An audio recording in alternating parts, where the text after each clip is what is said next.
Salutations, Shirkers. Automatic here for Automatic Games, bringing you yet another in a series of videos showcasing the adventures of Knight Captain Autumn Durga, our Brotherhood of Steel build for Fallout 4, who, when we last left her, was bending the rules a little bit by romancing a subordinate officer, Knight Sergeant Mac.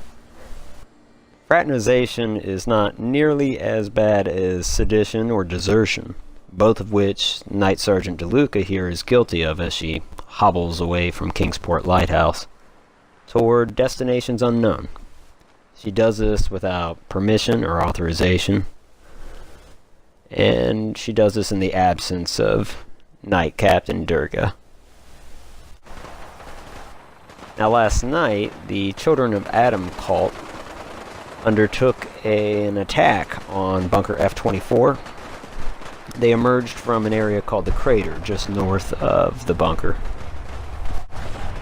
The gunfire quickly roused Knight Sergeant Sturgis, who wasted very little time getting himself out onto the front line. The same cannot be said for Knight Sergeant DeLuca. She was asleep in the bunker itself at the time of the attack.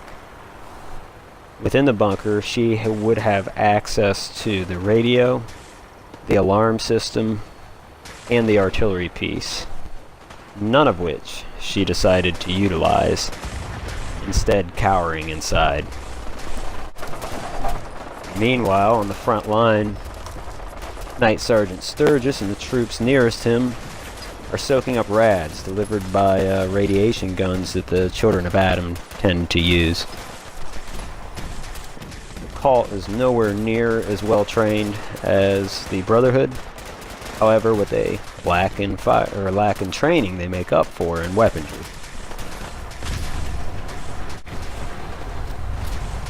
In fact, the platoon is already mounting casualties. There's one dead there, and there will be more. As the troopers return fire, the Children of Adam cultists slowly start to move back towards the crater, but very piecemeal, and all the while continuing to deliver fire up onto the parapet.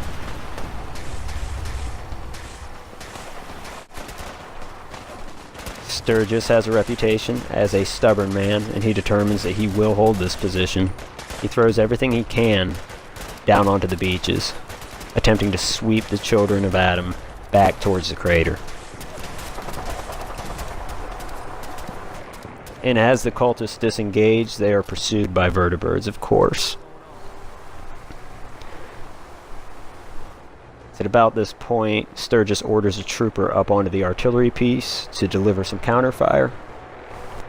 He orders the rest of his troopers out from the rocks and back behind the parapet.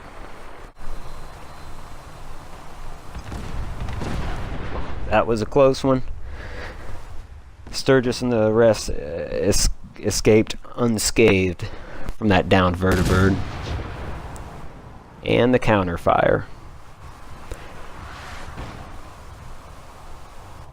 So artillerymen will just walk the shells up to the crater.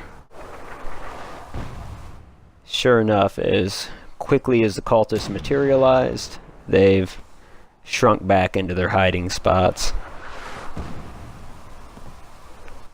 Now, this artillery retort could have been delivered minutes ago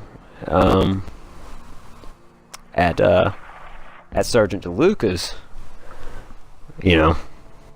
at her leisure, but nevertheless, she chose a different option. And first thing in the morning, Knight Sergeant Sturgis confronts her about it, and it ain't pretty. DeLuca, given the choice between fight or flight, will always choose the latter, and Sturgis gives chase. If nothing else, this is why DeLuca left, not necessarily the battle. It's being humiliated in front of the rest of the platoon. You might have seen the 2 dead soldiers back there. That's our mortal casualties, and all the more reason Sturgis wants to bash her face in. And maybe someday he'll find her and get to do that. Well, join us next time. If you like this video, dislikers dislike it, and potential subscribers, subscribe.